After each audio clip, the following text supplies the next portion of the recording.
millions of years ago, mega monsters terrorized the seas. So enormous, so terrifying, so deadly.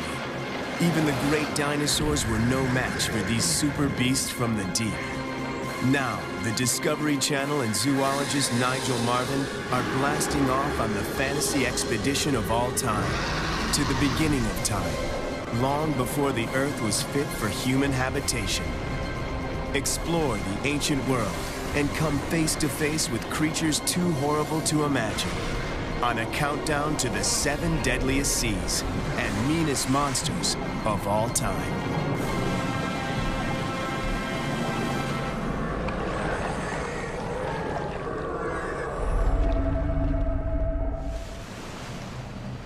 The expedition's first stop, the Ordovician era. It will be a perilous trek along the ancient timeline, all the way back to the dawn of life on Earth, long before the Ice Age, before the first humans, even before the dinosaurs. The Ordovician is a mind-boggling 450 million years ago. So far back, plants have yet to cover the land. It's a world ruled by creepy-crawly and crusty creatures, where mankind wouldn't stand a chance.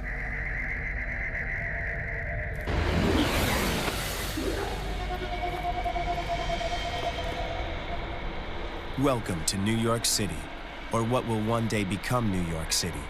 Only in the Ordovician, it sits on the equator, a harsh, inhospitable wasteland.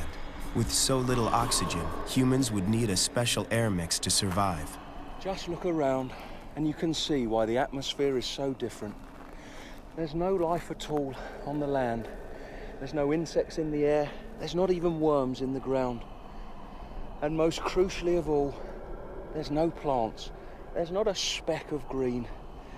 So the carbon dioxide in the atmosphere, it's not being absorbed by them, and they're not boosting the atmosphere with oxygen.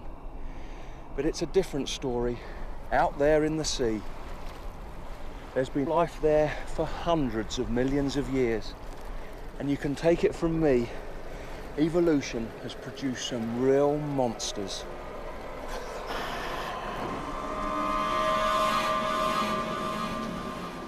It's time to go fishing for sea monsters. In the Ordovician, bait is never a problem.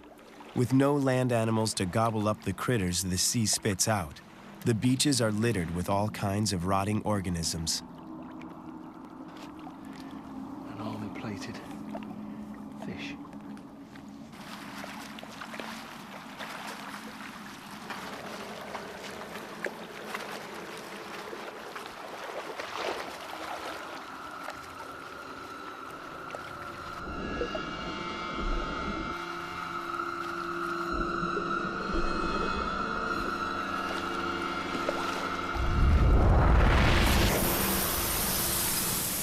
The first future New York City resident to appear is a sea scorpion. It's probably not directly related to the nasty little suckers we know today, but in the Ordovician, they grew to 6 feet long. There's no venom in its tail, and yet given half a chance, those menacing pincers up front could do some real damage. Oh.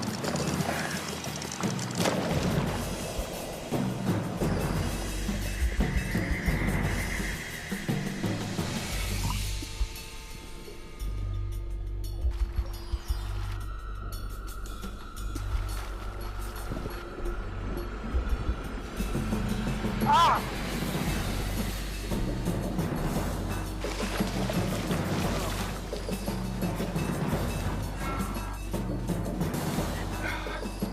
Slashed my leg. Another scar for the collection.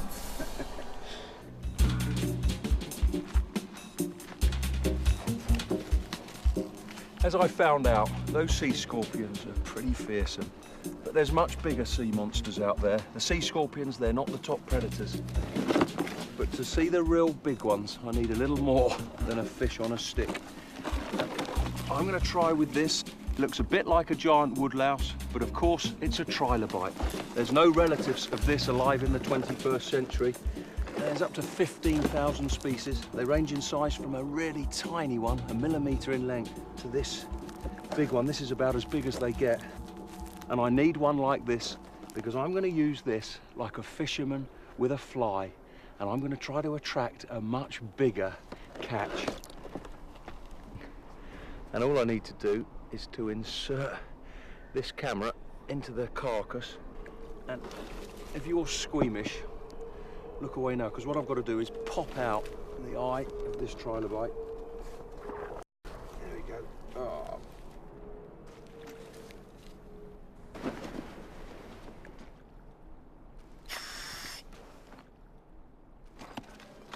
But you need light to take pictures, and this first day back in time was ending much too early. Or was it? 450 million years ago, the Earth was spinning faster than it does now, so the day was only 21 hours long. The Earth is still slowing down today. A few 100 million years from now, we could be looking at a 28 or even 30-hour day.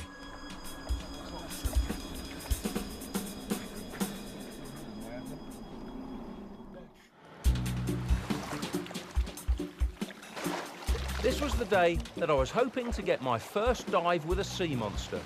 In my tank I had a special air mix. If I tried to breathe the Ordovician air at pressure under the water, I would have become unconscious because of the high carbon dioxide content. I also had something that was a bit before its time, a shark-proof suit. Now sharks haven't evolved yet, but I hope this would give me some protection from the vicious sea scorpions.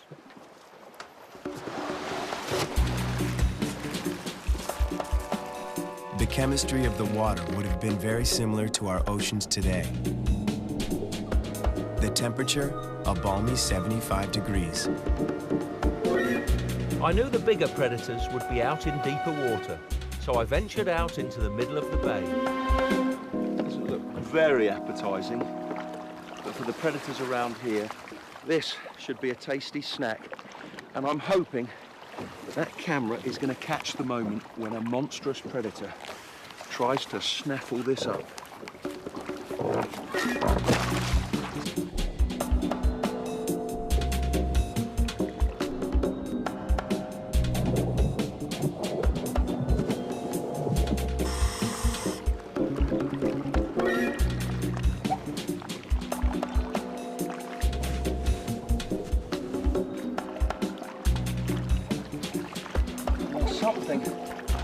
Something approaching.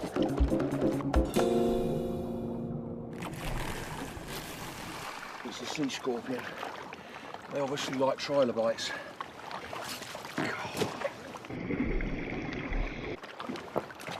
Come on, let go. The Ordovician Sea would have been similar to our tropics, with coral reefs and many of the same sponges and seaweed we would recognize.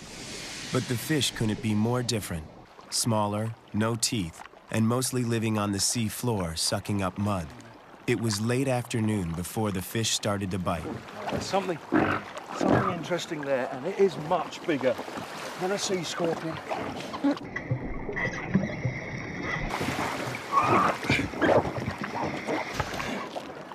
It's taken the camera.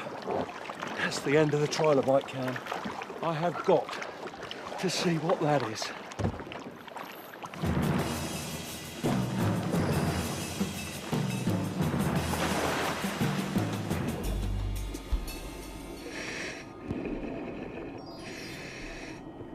I don't know what's happened here, but if I follow the line, I should be able to find the predator.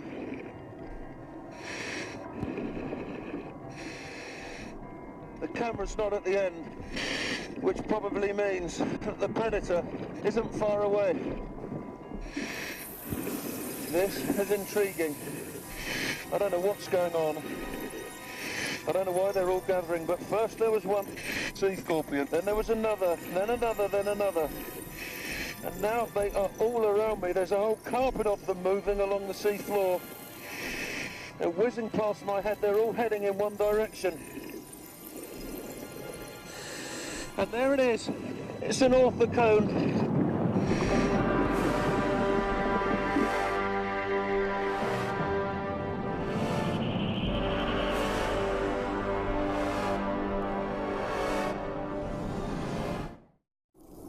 On his voyage back in time, Nigel Marven has come face to face with the most threatening beast the world has ever seen. The time is 450 million years ago, and these behemoths grow up to 40 feet long from the tentacles to the top of its shell. He sensed me here, getting my heart hammering. I don't want to be grabbed by those tentacles, but those simple eyes, they should shun the light. So all I can do is start flashing my light, and maybe that will discourage him. The Orthocone's simple eyes may have been frightening, but they weren't much when it came to sophisticated optics. There was no lens whatsoever, just a hole that let in light, much like a child's pinhole camera. And now he's gone, I can't see where he is. There's still the sea scorpions there.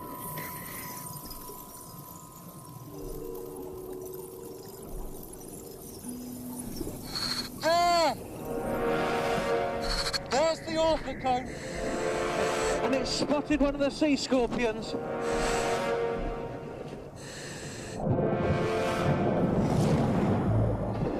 They're dragged back to the mouth where there's a horny beak. Oh, you can hear it. I can actually hear it under the water. Hear the crunching sounds as the sea scorpions are crushed by the beak.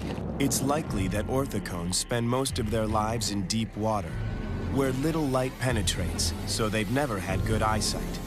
Instead, they rely on another sense.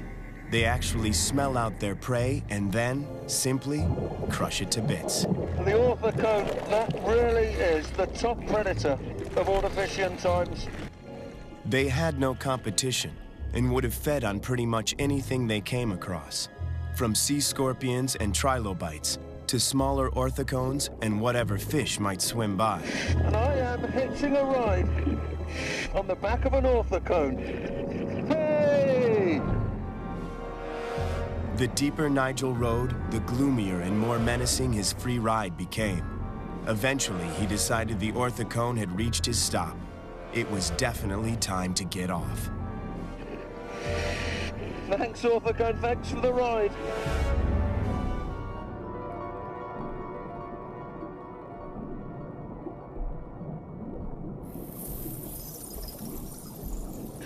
Go on.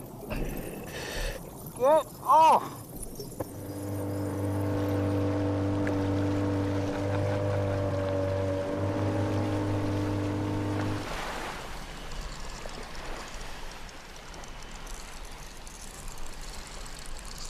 This is where the sea scorpions were heading, to join a mass spawning on the beach, much like their distant cousins of today, the horseshoe crab.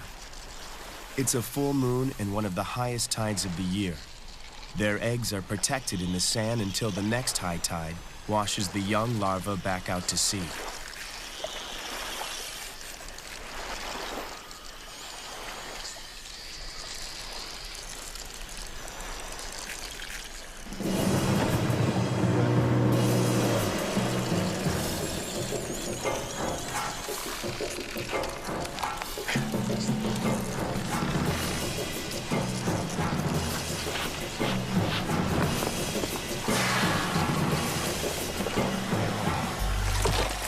The Ordovician period was no picnic. The air had little oxygen, nothing grew on the land, and the sea was filled with predators. Not exactly a Garden of Eden. But prehistory still had far worse to offer. The next deadly sea is the Triassic.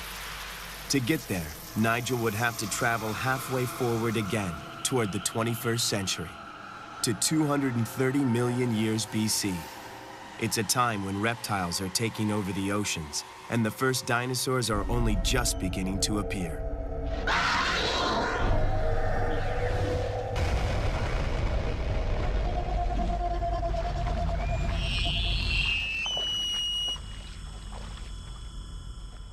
The Triassic Age represents a sea change for the monsters of the deep. For the first time, the most dominant creatures of the sea originated on land. They aren't sharks or shellfish or even mammals. Welcome to the age of the reptile.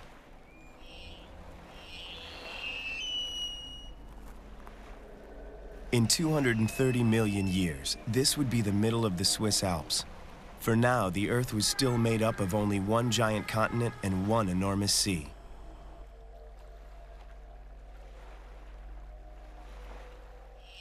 Reptiles dominate everywhere now. Winged reptiles, the pterosaurs, control the skies, while the future lords of the land, the dinosaurs, are just beginning to get a toehold on terra firma. But they're not much to look at yet.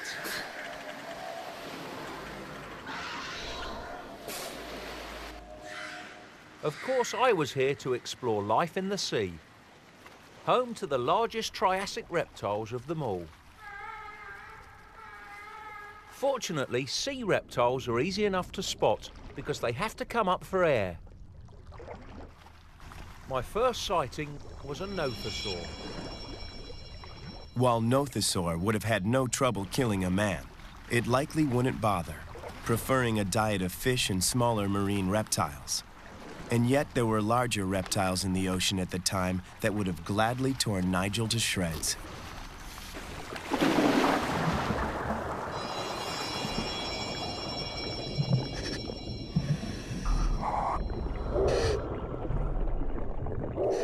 There's not just one Nothosaur, there's a pair of them. And they're inquisitive, coming closer and closer, they're so curious.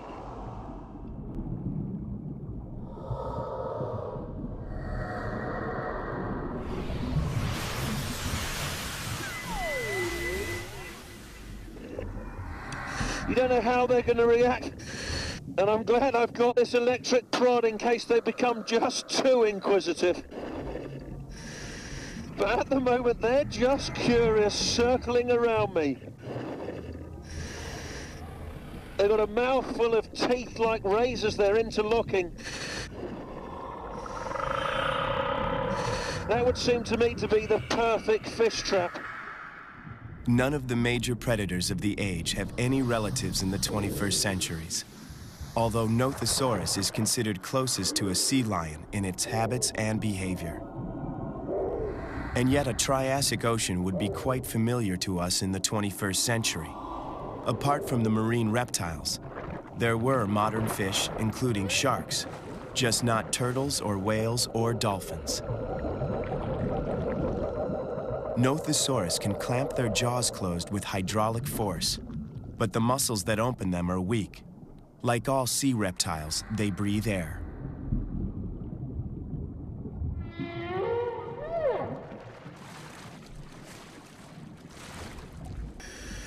Go on, boy, off you go.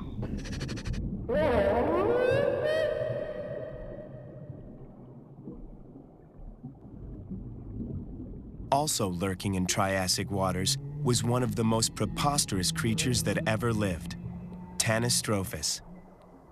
Up to 20 feet long, less than 1/4 of that was body, while it had the longest neck the laws of physics would allow. Its small head was also considered an asset, allowing it to sneak up on schools of fish that wouldn't notice the rest of it until it was too late.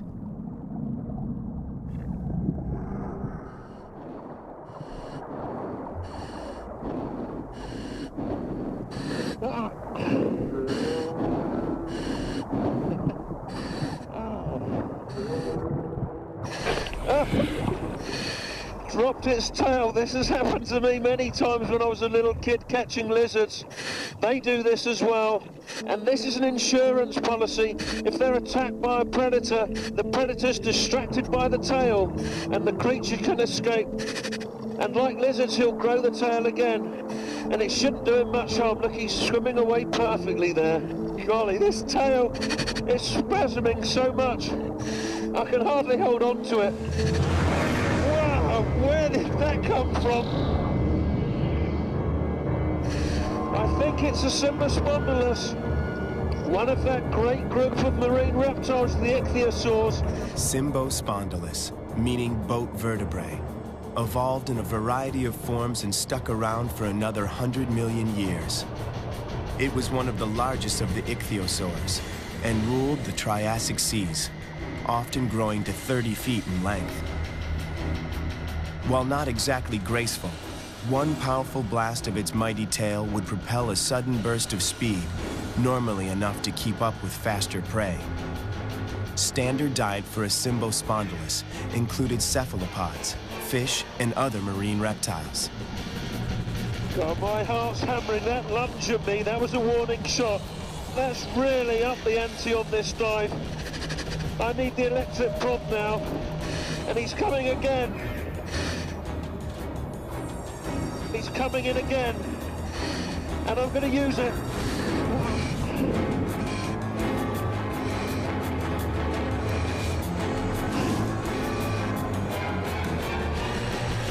What a spectacular reptile.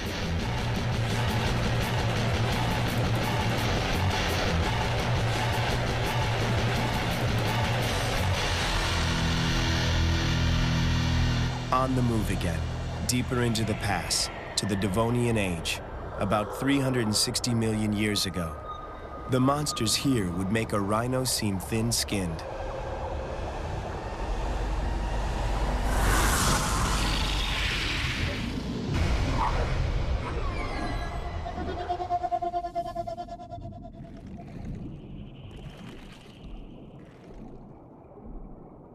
Even the prey here wears body armor. But the top predator of the Devonian can bite right through it with one crunch of its massive teeth and vice-like jaws. That would be Dunkleosteus, a gladiator of a fish, covered with armor and a battering ram for a head. Over 30 feet long and weighing as much as 3 elephants, on the radar, it had the profile of a city bus and was twice as tough. The plan was to hand-feed a Dunkleosteus. Once again, Nigel needed bait.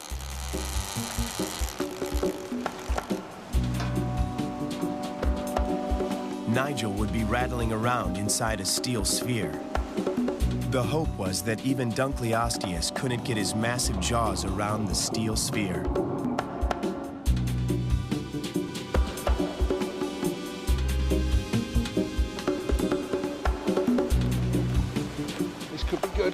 It's a big tug. Fortunately for me, there's plenty of life in the sea in the Devonian. Unlike on land, where as yet there are no creatures bigger than a centipede. Most of the creatures swimming around in the Devonian Age were also placoderms, from a Greek word meaning armored skin. There's nothing in the 21st century that even comes close.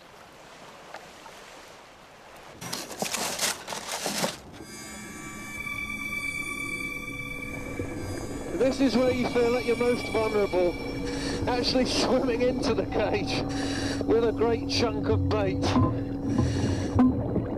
I'm in now, and it would probably take a few minutes for the trail of smell to bring in the predators, and fingers crossed we'll be able to see Dunkleosteus. Look what's arrived. This must be the most preposterous shark ever. Look at that fin on the back. Scientists call it the ironing board shark, and you can see why. Must be a male, only the males had that bizarre dorsal fin. Probably to help with mating, probably to display to females. Maybe used in courtship battles between males. And these are some of the first sharks ever to evolve. And this is great for me. I am such a shark fan. But it's surreal.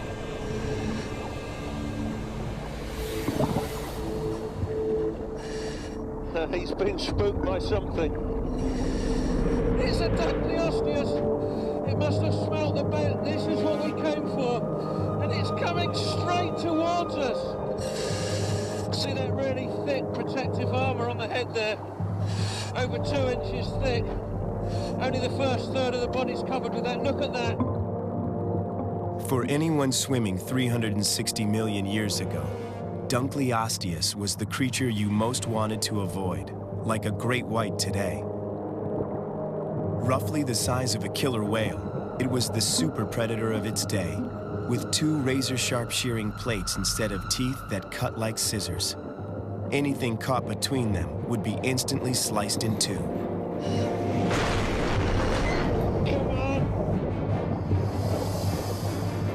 is no fisherman's tale. This is a real monster.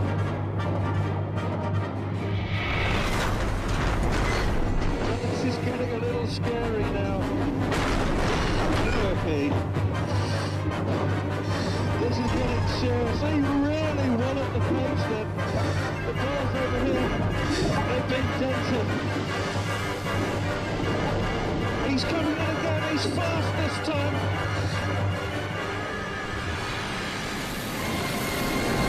Dunkley Osteus was known for its atrocious table manners, swallowing huge hunks of food, then vomiting it back up. If the cage doesn't hold, Nigel may get a closer look than he bargained for.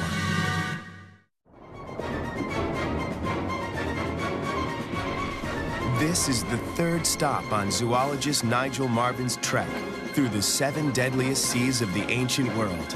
And if he's not careful, it could be his last.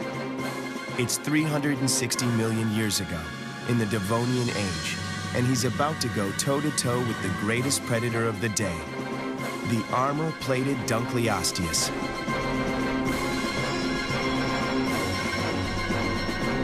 Coming in again, he's fast this time.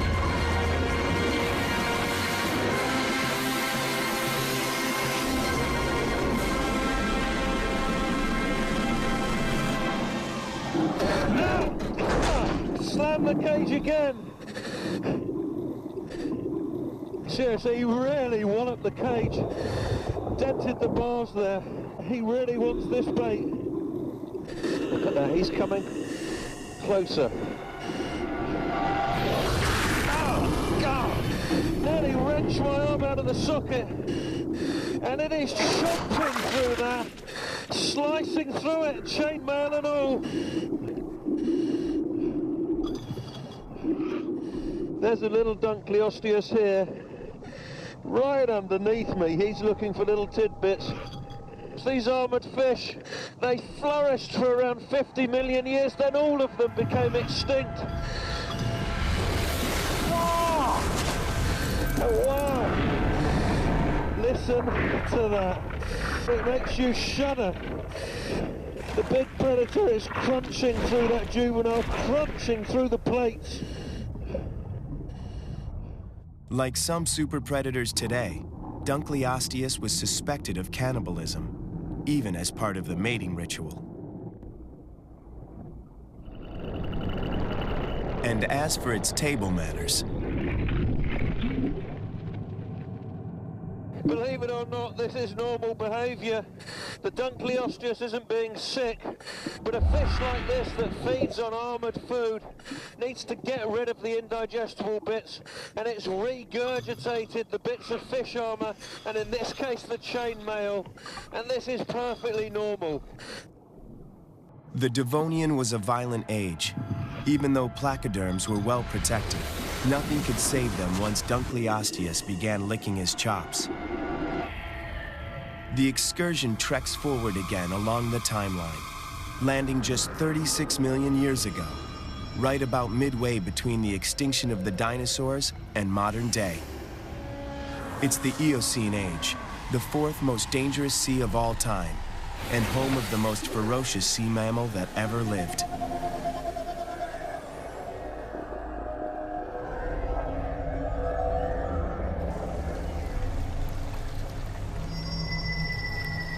A mangrove swamp in the Eocene Age is one of the luscious habitats the Earth has ever known. And yet this very spot would become the Sahara Desert, eventually commanding views of both Cairo and the pyramids. But far worse was in store, and soon. In only a few million years, the Earth would suffer its first cataclysmic extinction. An estimated 20% of all life would be blown away. The Eocene is the beginning of the time of mammals. They rule the earth, they rule the sea, and as I was about to find out, they even rule the bit in between.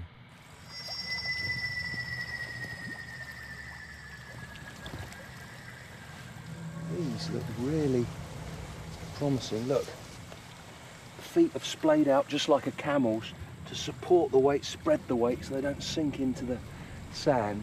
But it's a really curious track. Look, they're widely spaced.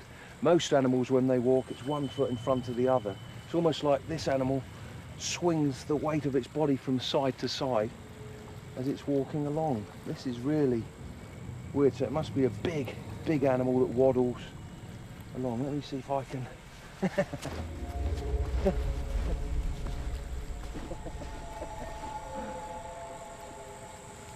Every tracker's dream, look. A pile of fresh dung. It's so fresh you can almost feel the heat. Oh yeah, if you smell that, it's a really sweet, not too unpleasant, a sweet smell. And I think the animal I'm looking for is a fruit eater. That made me feel a little more comfortable walking around here. But even fruit eaters can be dangerous. So I still had to mind my step until at least I knew what I was dealing with.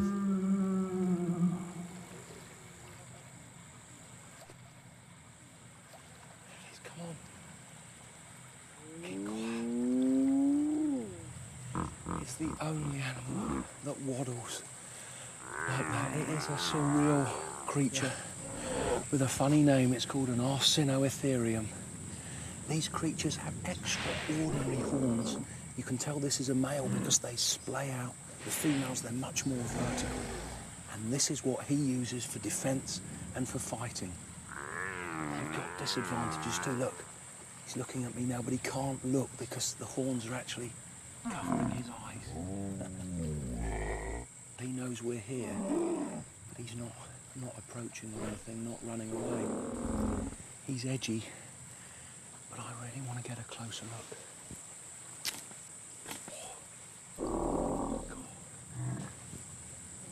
I'm going to try something, see whether he'd like to eat something from the 21st century.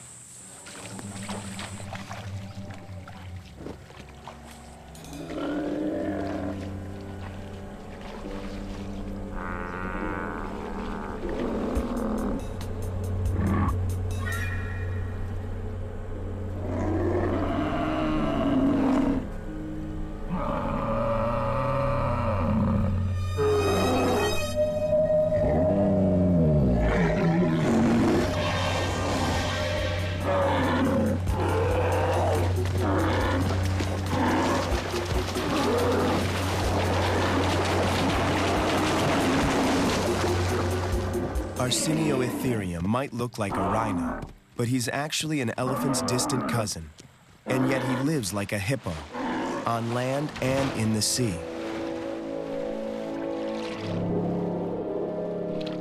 Arsinoitherium is a sea monster, all right, but an amphibious one. There's plenty of food in the mangroves for such a huge vegetarian, but living with the tides took some getting used to. And now he's probably more at home in the water than on the beach. With legs that are permanently bent, he's a great swimmer, but not much when it comes to walking. The Eocene is a momentous age for mammals. They'd be extinct in only another 1,000,000 years, yet some were soon totally adapted to life in the ocean. Like Dorodon, a species of ancient whale distantly related to the modern dolphin, only not nearly as smart. Dorodon would never make it in the CIA, like some modern dolphins. But there's a real sea monster roaming these waters that looks strikingly similar, but eats Dorodon for breakfast.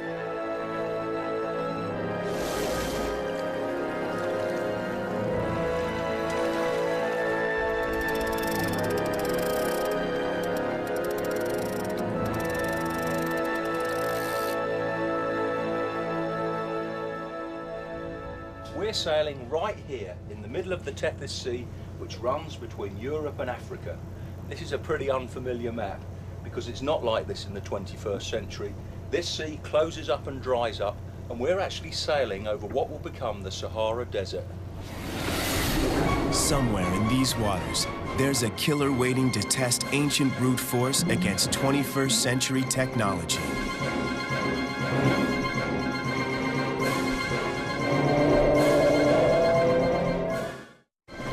counting down to the fourth most dangerous sea in the ancient world, and the 50-foot equivalent of a mega killer whale, the kind of sea monster that would make Nessie look like a guppy.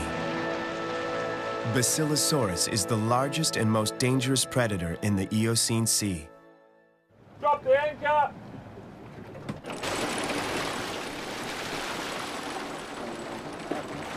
The configuration of the bones in the fossil skulls of Basilosaurus is really good evidence that they can hear pretty well. Modern whales, they are so noisy, and we're hoping that Basilosaurus is just the same. We've got underwater recording equipment here, and if we can eavesdrop on their conversations, we should be able to locate where the whales are.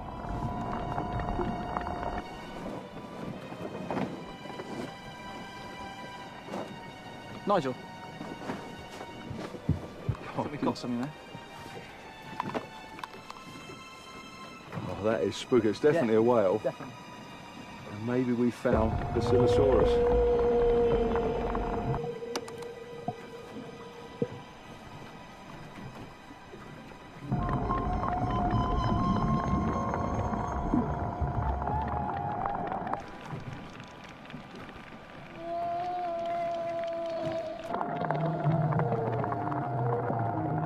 The whale's still in the vicinity, but where is it? The trouble is, sound travels much farther and faster in water than in air, and he could be miles away.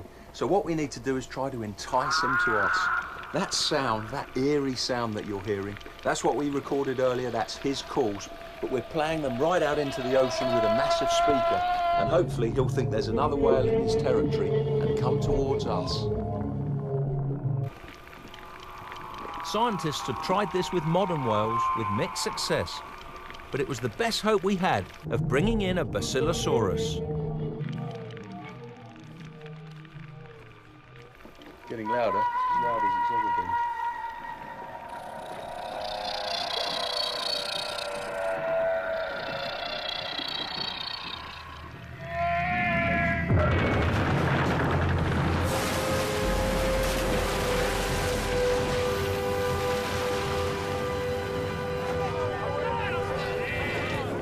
I don't know how long these animals are going to hang around. You've got to be fast on this one. This was a truly monstrous creature, one of the largest marine predators of all time. Basilosaurus could reach 75 feet in length, even larger than a sperm whale. So this is exciting. It could come from anywhere beneath me, behind me. So I'm actually using the boat as a shield. This big shape here, it's as though there's a really massive super predator around, so they won't come in too close. They haven't got as big a brain as the modern whales. They're not such social animals, so they may treat a person as prey.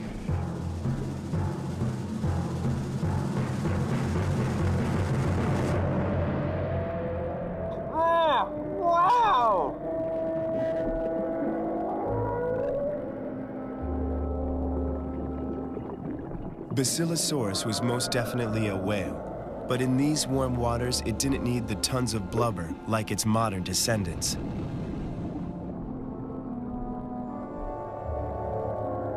And look at this thing. Compare it with the boat, that gives a great idea of scale. And he's over half the length of this 80-foot boat, 50 feet or so. And this really is a fearsome predator. I'm glad I'm next to the boat. I wouldn't fancy being in open water with this one. I wish the sound technician, I wish he'd turn this off. It's really starting to distress the whale. He's coming in close.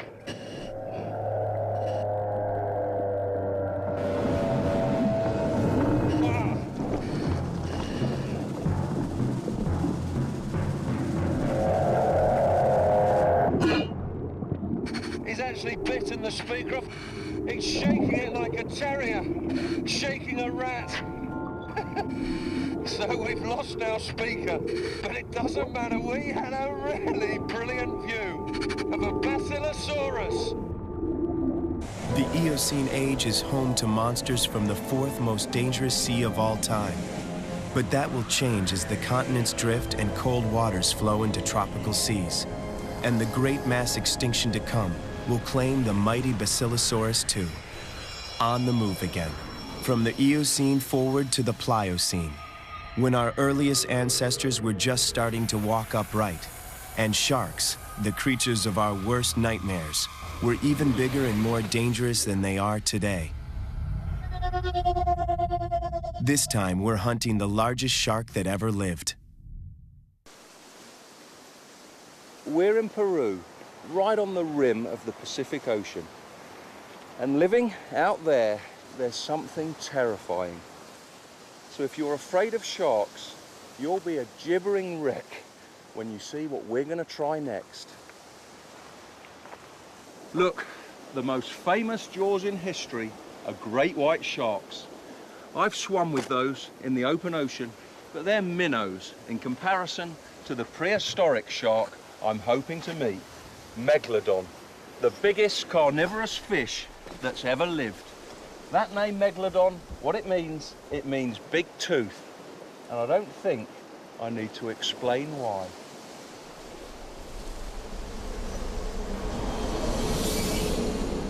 Hunting a megalodon was asking for trouble. At 60 feet long, they were the largest predatory shark of all time. Now in the third deadliest sea, the growing danger was causing friction among the crew. I think we should head straight out into the deep water. The weather may change. Let's look for the adults. I think we should start with the juveniles. We haven't got enough time to do that. It's dangerous. We couldn't be sure how Megalodon would behave. Some argued that it would be worth studying smaller, safer juveniles before risking a dive with an adult. How long it's going to take to attract a Megalodon, we've got to move on. In the end, I had to agree.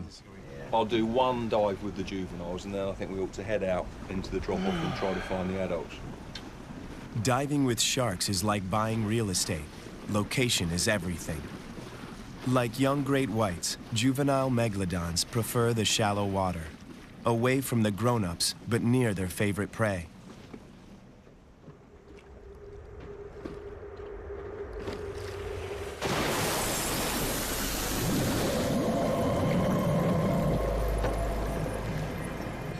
I'm hugging the kelp here. I don't want to be caught out in open water. Big predators, they don't like going into dense weed like this. The other thing is I'm hoping to find the creatures that juvenile megalodon prey on. And they are the oddest of creatures. There, Odobernositops leptodon. That name is a mix of Greek and Latin, and it means the whale that walks on its teeth. And if it turns towards us, you can see why. One tusk is about 1 foot long, but on the other side, the right-hand side, look at that.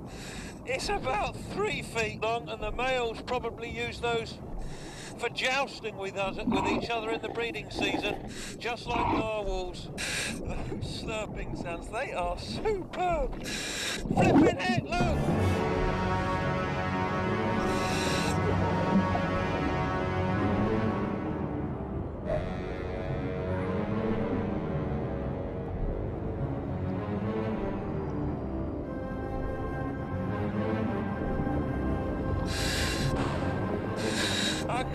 Take my eyes off that.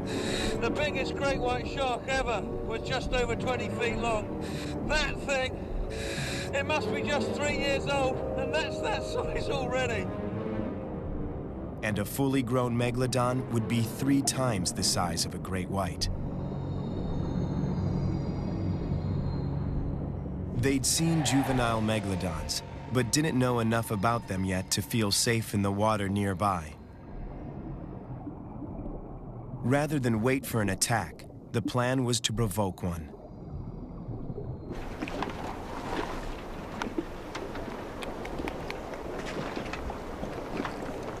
This Odobernositops, it wouldn't fool you or me, but hopefully as a decoy it will fool the juvenile megalodons.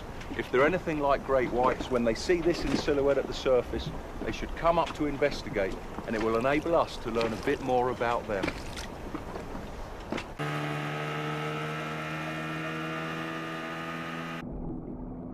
Our dummy didn't swim as well as an Odobernositops, but the young sharks didn't seem to be put off by that. After just 15 minutes, our onboard camera got the shock of its life.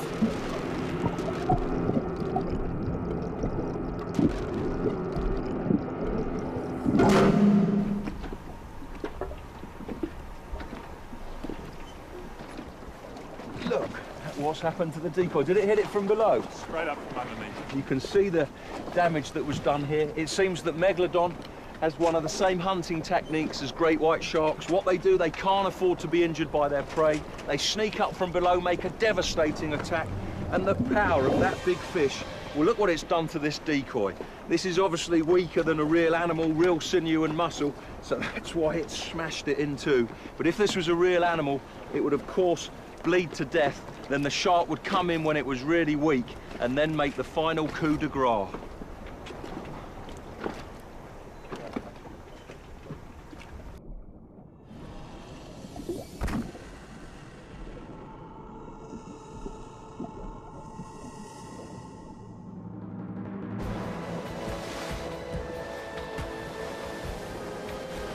Leaving the juveniles behind, we took our boat a few miles offshore.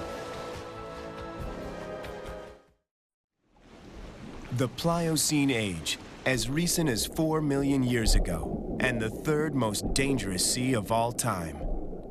This is the home of the largest shark that ever lived.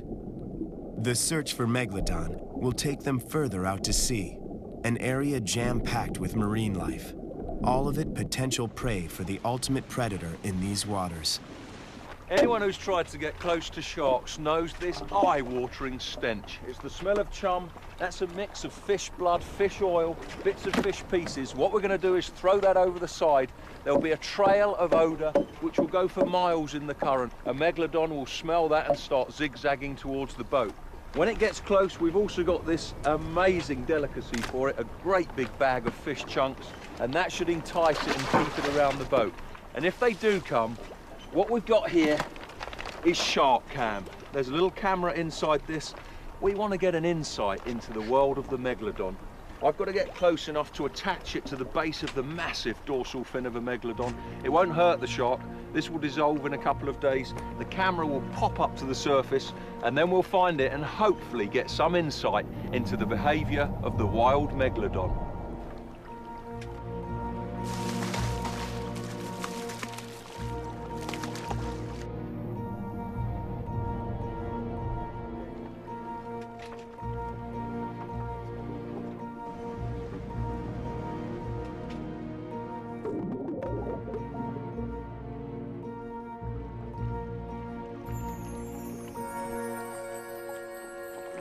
Sure there's something to the left over there. You sure? Yeah, I'm pretty certain.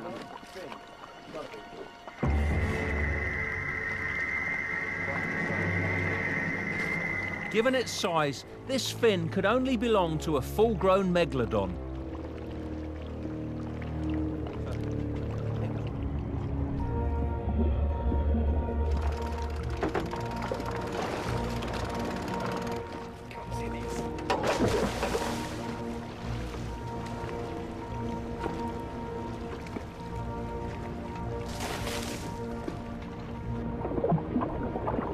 You can see the blood and the fish oil leaking out of the chum bag. The shark cage was a sort of no man's land, but it was impossible to know if it would hold up against such a massively powerful opponent.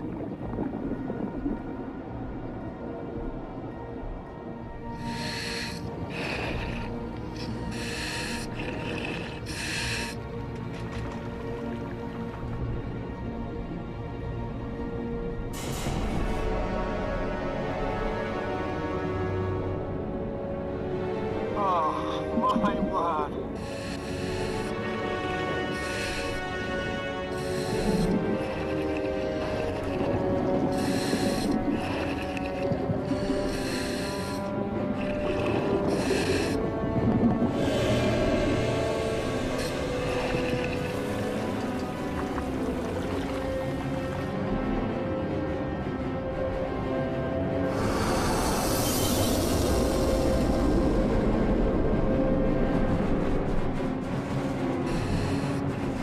A Megalodon's teeth can grow up to almost a foot long, in jaws that can open more than 6 feet wide.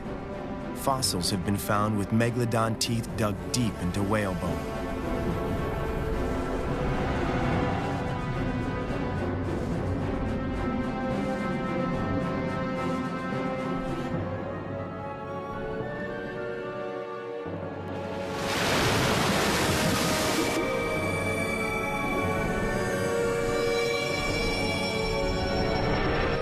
looks like he's taking a pass now where he's going to be really close. And let's see whether I can get the short cam on. Missed that time.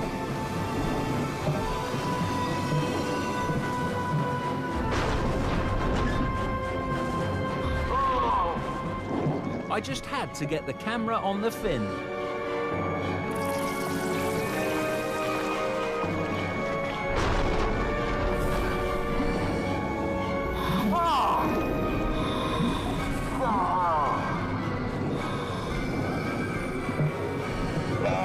This is hopeless.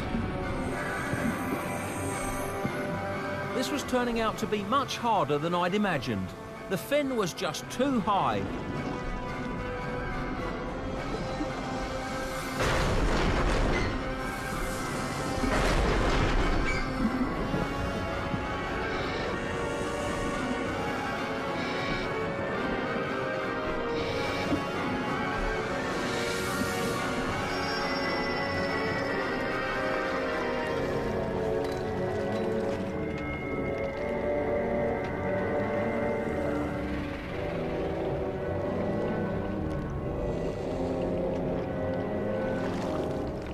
Having failed to attach the camera underwater from the cage, I had to try another strategy.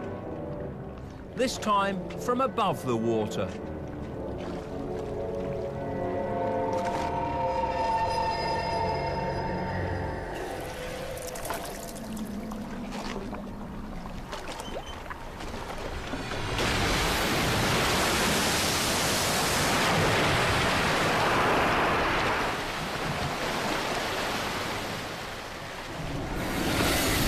The Megalodon had finally come close enough. Only time would tell if that was the good news or the bad news.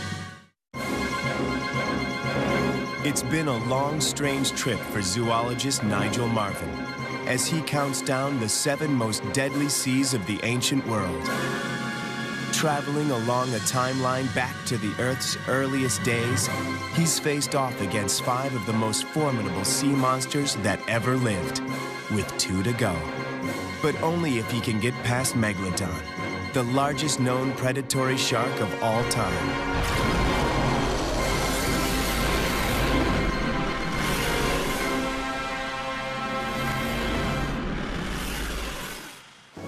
You idiot!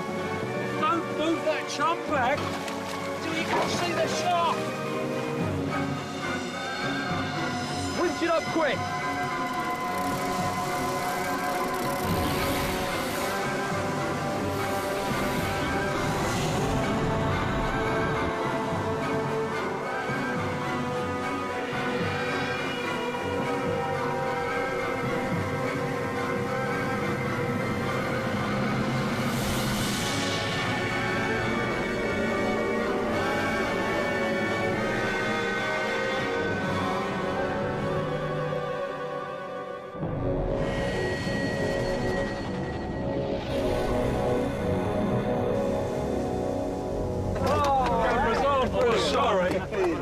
Success at last. Scared when I fell in, but That was thanks, fantastic! mate. Well done!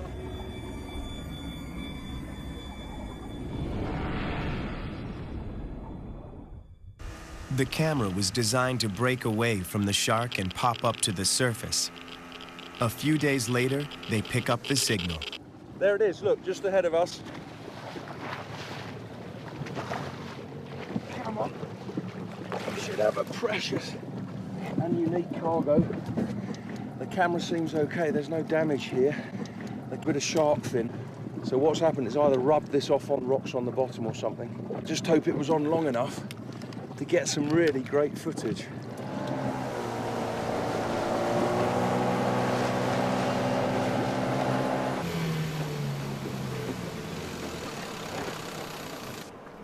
Look, we've got some. The camera's working. The shark cam captured a day in the life of a megalodon in the Pliocene age. The point of view of a perfect predator patrolling the waters of an ancient sea.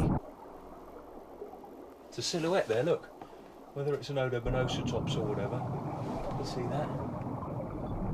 And this could be great if we got a kill. He's going down. He is attacking, look. Crikey! Wow.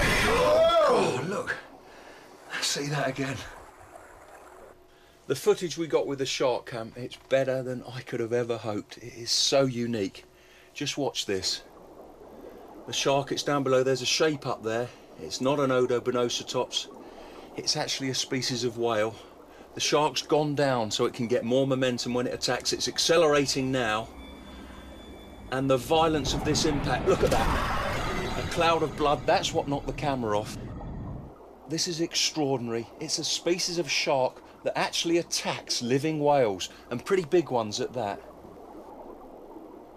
But even this perfectly designed predator will be unable to defend itself against the coming ice age. As the oceans turn colder, whales will adapt and migrate up to the icy polar regions.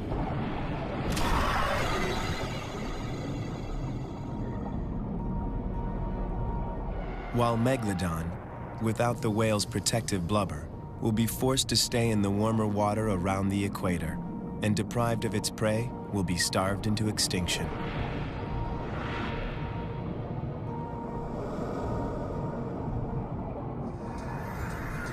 Leaving the third most dangerous sea behind, the next stop is the Jurassic, a jump from 4 million to 155 million years ago.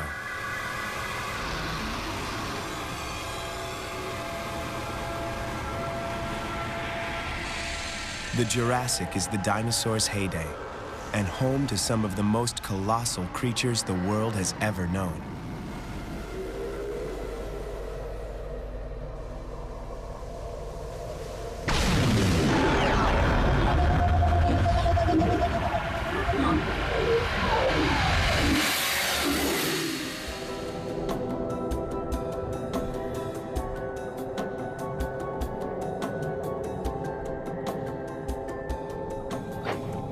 I've come to the Jurassic because this is a land of monstrous creatures. On the land there are giant dinosaurs, and here in the water, well, look at that. A shoal of Leedsichthys, the biggest fish that have ever lived. But big as these fish are, there are predators nearly as large that attack them. And that's what I was here to see. Some of the most massive marine reptiles that have ever lived.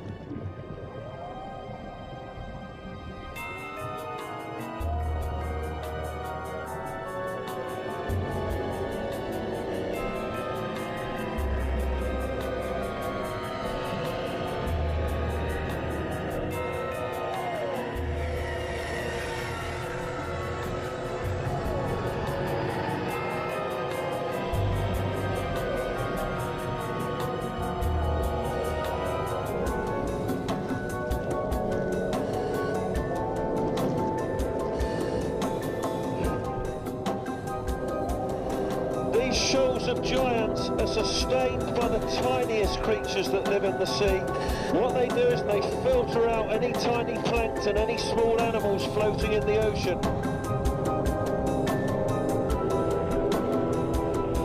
At this time of year, though, they're living on their fat reserves, and that really sorts out the healthy fish from the sick ones. You can see over there, there's one that can't quite keep up with the shoal. It's just at the edge there. Already it's attracting some of the smaller predators in these Jurassic seas. And there, over there, Metriorhynchus, you just wouldn't expect that. It's a kind of marine crocodile. It's totally adapted for a life in the sea. Great paddle-like feet, nothing like modern crocs. Look at the tail, there's no armour plating there. This creature has sacrificed defence for speed. Wait, that's just a bit close. Get away.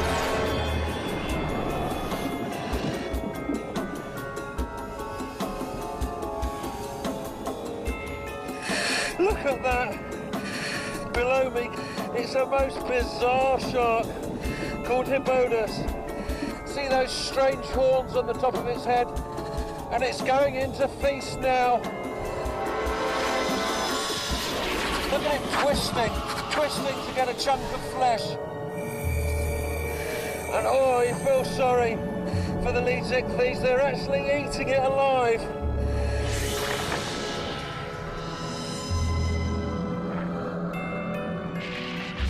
Pretty unnerving being here right next to the shoal.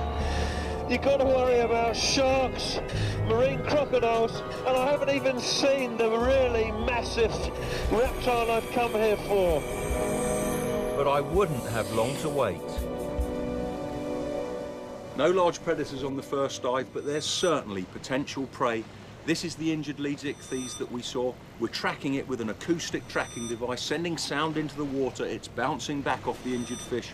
Not moving very fast, but we need to move to starboard now. Okay. Captain. As we saw on the dive, the injured Leeds ichthyes, it's already drawing in crocodiles and sharks.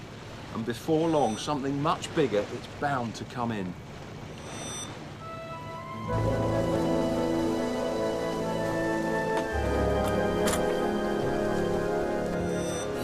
This is it.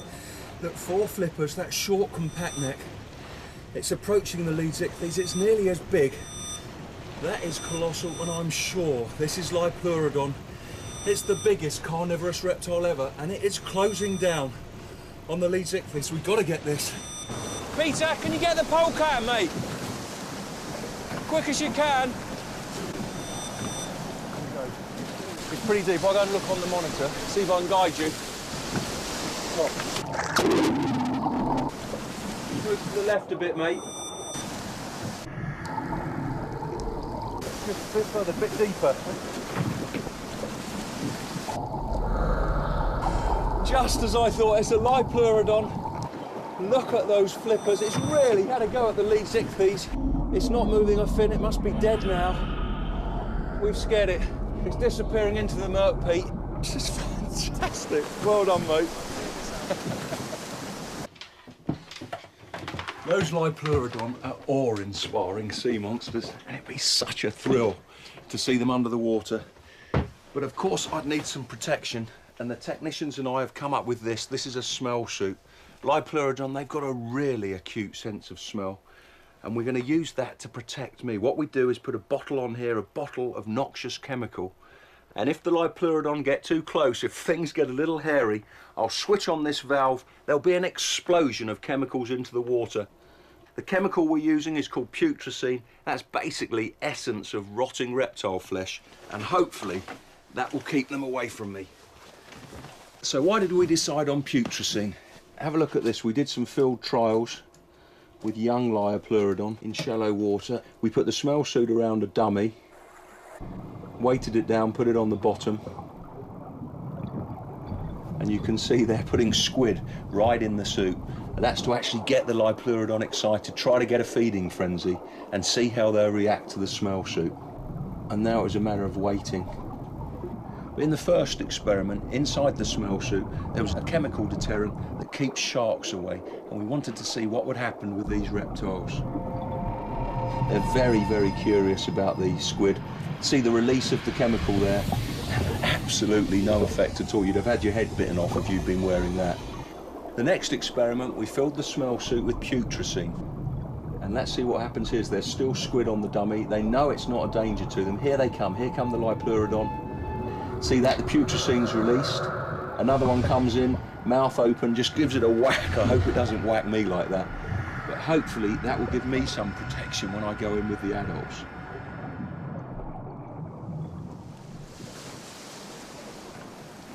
Two, 3, 4, 5. As I thought, a Lipleurodon, perhaps even a pair of them, have come back to the carcass. We've lost the light, but that doesn't matter to those animals. They live in a world of smell.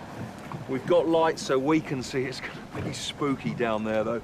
And I'm relying on the smell suit to protect me. The cameraman's got one, too. And we'll swing her out.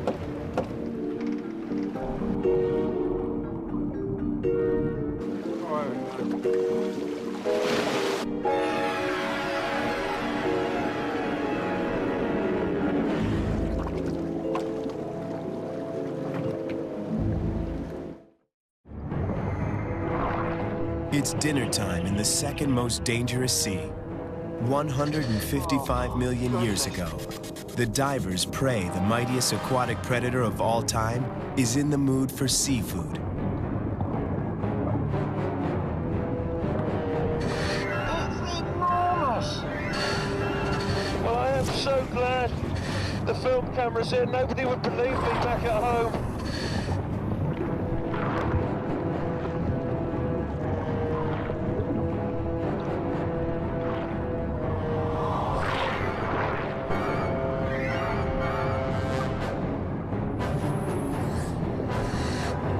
That's a cracking view of those teeth. They are so distinctive. That rosette of really sharp teeth at the front of the jaws there. They are like knife blades. They are piling into that fish carcass, slicing through the flesh of that Leedsic piece, and that short neck that helps them too to be more powerful. That's why they can twist off those chunks of flesh.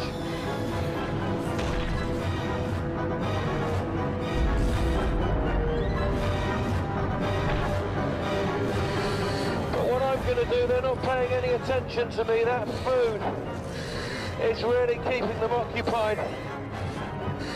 So I think I can take a calculated risk. If they do go for me, I've got the smell suit, so I'm going to move in as close as I dare.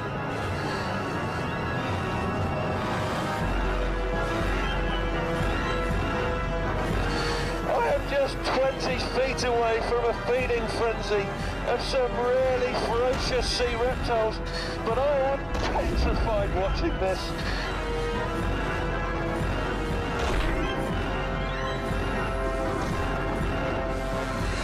Wow, it's coming in so close. Ah! Thank heavens this smell suit works, but it's really time to get out of here.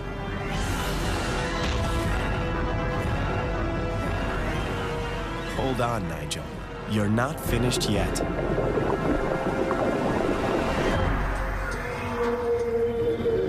From the second most dangerous sea, there's only one place left to go.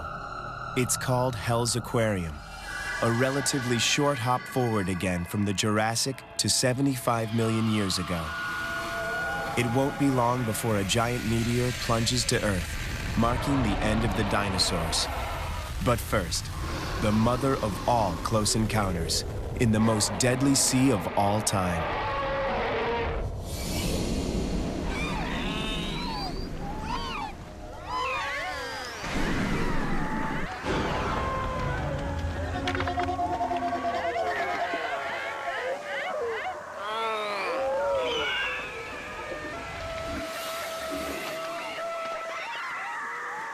A familiar sight on the coast of the Cretaceous. These birds are called Hesperornis. They are so vociferous, it's deafening being right in the middle of a colony. They're flightless like penguins, but they're far from as cute. Look at those dagger-like bills, and inside there they've actually got teeth. But just to hold their own, Hesperornis, they have to be tough.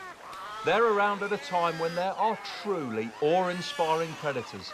On the land, there's T-Rex, and in the water, well, every time Hesperornis go on a fishing trip, they have to enter the deadliest sea of all time.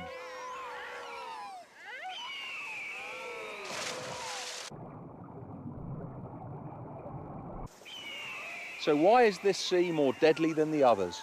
It's because there's not just one predator here, there's a whole suite of them. There's frightening sharks, terrifying sea reptiles, even the fish in here, you couldn't imagine them in your worst nightmares.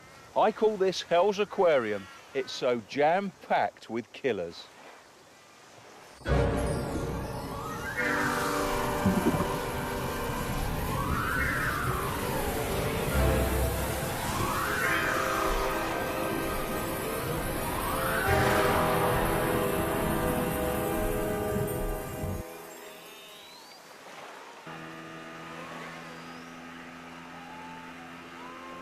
To the right a bit, to the right a bit. Oh my goodness. Keep going right. There's a real blood patch. Pass the periscope, please. With this, I should be able to have a peek into this blood bath. Hard to see what's going on there. It's such a flurry of activity down there. There's a shark gone right in the middle of the feeding frenzy. Don't know what species, there's many sharks in Cretaceous times. What is that? That is one grotesque fish, and that's more like a bulldog than a fish. In the annals of ugly, Xiphactinus was a superstar. There's a big one coming right at the periscope. It's got a Hesperornis in its mouth. Hesperornis, they're over 6 feet long, and it's swallowing it down in one go. But there was something else in there that looked familiar, the ominous shape of a mosasaur. These I'd read about. They're the ruling class of marine reptiles in the Cretaceous. Their serpentine shape is no accident, as they're closely related to snakes, but they're far more ferocious and way, way bigger.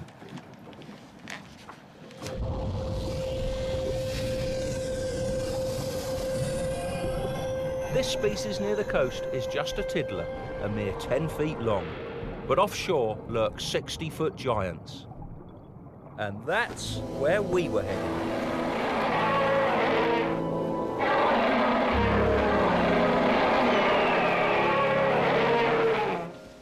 We were going into deeper water to find giant mosasaurs. We were actually sailing over what will become Kansas. In the Cretaceous, the central United States is covered by a vast inland sea, so the map looks very different, with much of Kansas underwater. This sea is so dangerous that I'd no intention of diving in it, but we had a lot of equipment to help us see the animals. There was the acoustic tracking device to help us find them, and then we'd rig cameras on the bottom of the boat, one looking forward, one looking back. If the mosasaur came near the boat, we could get a view on video. But perhaps most usefully of all, we had with us a remote-operated vehicle with an onboard camera. It would be foolhardy for me to swim with mosasaurs, but this would put us right alongside them.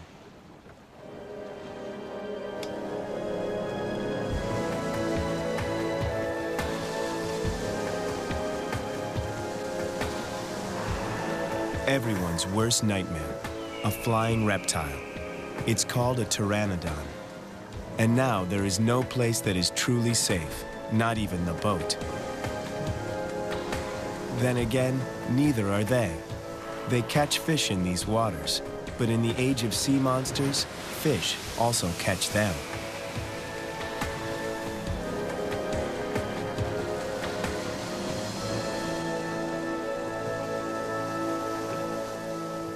The next morning, the crew was in for a nasty surprise.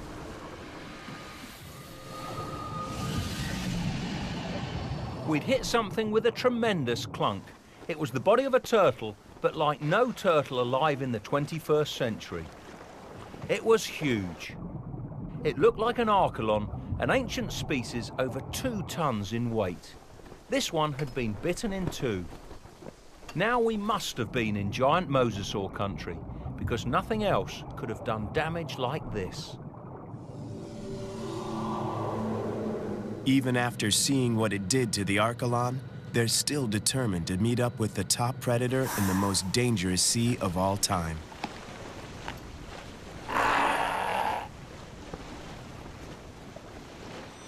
Nigel, this is interesting. Check this out. There's creatures, and they are going right under the boat. This could be it.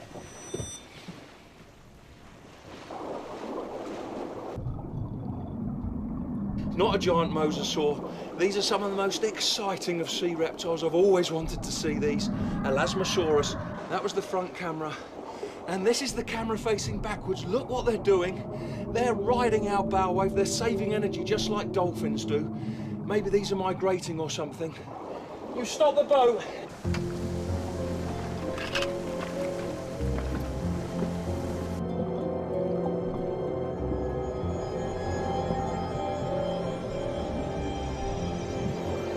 They're not scared of it at all, are they?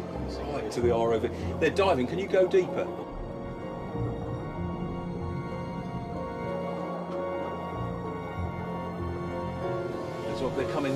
Look, this one's investigating. Look away! Those small heads on those long necks may be a way to deceive prey. Fish would be frightened by those big bodies, but what the Elasmosaurus can do, they can sneak those heads right in the middle of a shoal and then strike. Gosh, a living Archelon, one of those giant turtles. I said that I couldn't dive in this sea, it's just too dangerous, but I've got to get in with that. It's a bit risky going in here, but the ROV should be guarding me, keeping an eye out for any predators lurking around. And I just can't resist a ride on an Archelon. And he must come up again for air soon.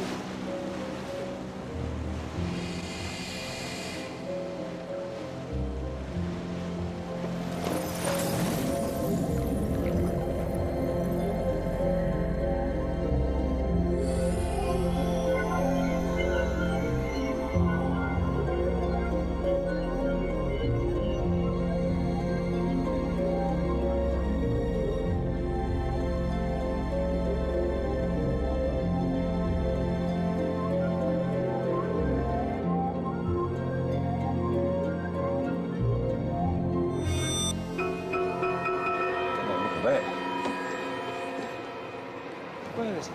Nigel back, Pete.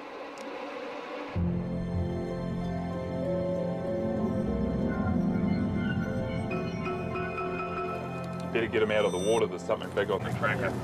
Okay, we've just got to find him first.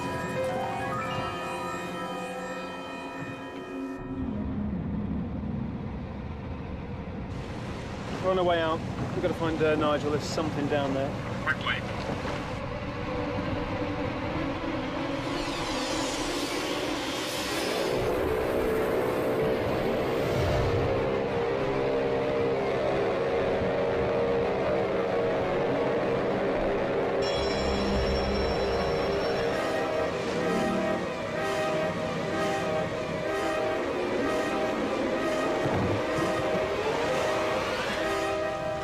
So relieved. I'm back on here.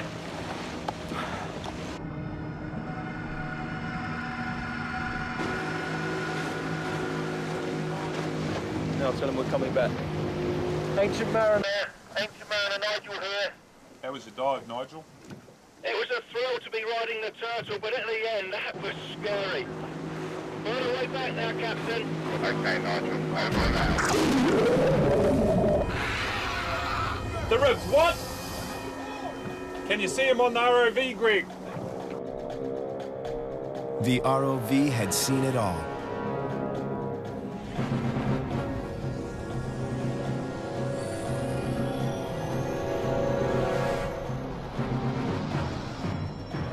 The top predator of the Cretaceous Sea was now bearing down hard. Hey, yeah, you're on. Go! And if there's anything worse than swimming with a 60-foot carnivorous reptile, it's swimming with the whole family. Move away from the boat. There's something under you. These aren't picky eaters, happy to gobble down virtually anything that happens to swim by. 3 crew members from an upturned boat were attempting buffet.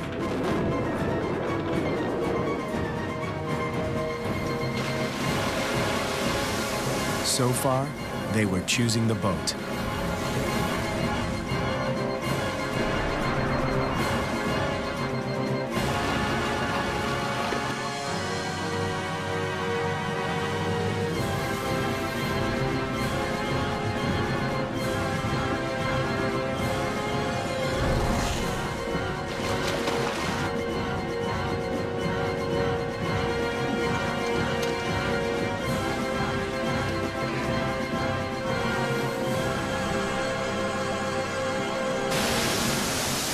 Counting down to the 7 deadliest seas of all time, this was the worst.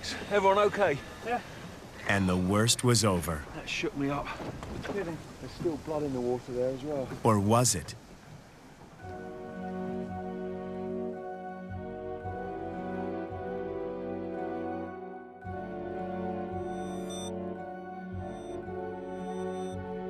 Sea monsters have been in man's nightmares from earliest time. But it took a journey into that distant past to reveal that nightmares can come true.